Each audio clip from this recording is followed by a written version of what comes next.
Lecture de l'Évangile de Jésus-Christ selon saint Luc.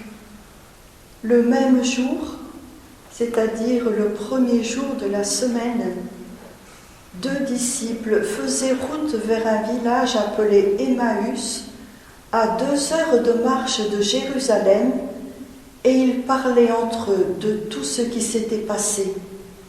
Or, tandis qu'ils s'entretenaient et s'interrogeaient, Jésus lui-même s'approcha et il marchait avec eux, mais leurs yeux étaient empêchés de le reconnaître.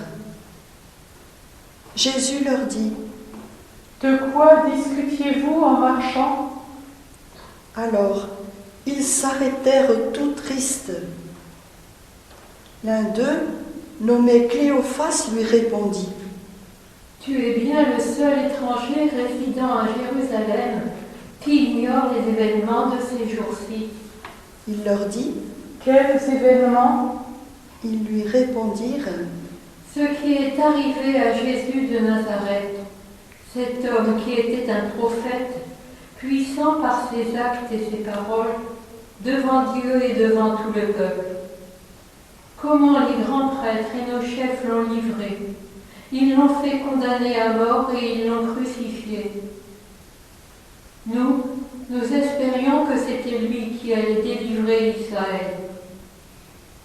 Mais avec tout cela, voici déjà le 3e jour qui passe depuis que c'est arrivé. À vrai dire, des femmes de notre groupe nous ont remplis de stupeur. Quand dès l'aurore elles sont allées au tombeau, elles n'ont pas trouvé son corps. Elles sont venues nous dire qu'elles avaient même eu une vision, des anges, qui disaient qu'il est vivant.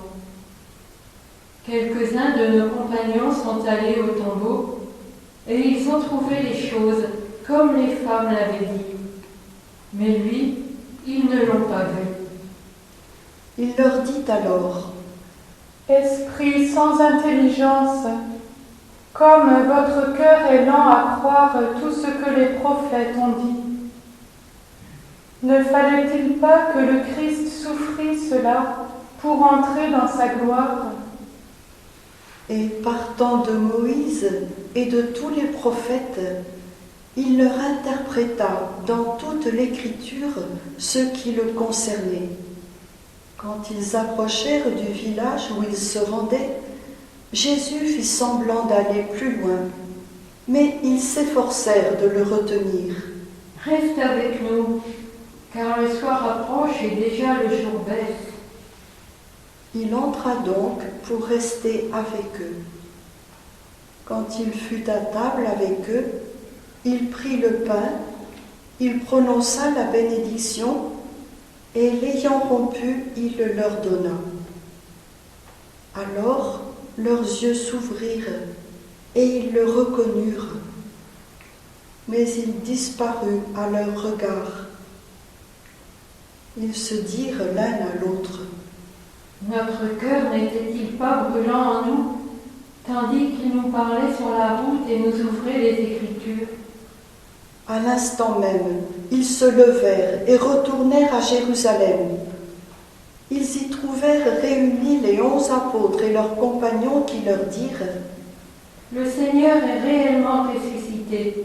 Il est apparu à Simon-Pierre. » À leur tour, ils racontaient ce qui s'était passé sur la route et comment le Seigneur s'était fait reconnaître par eux à la fraction du pain.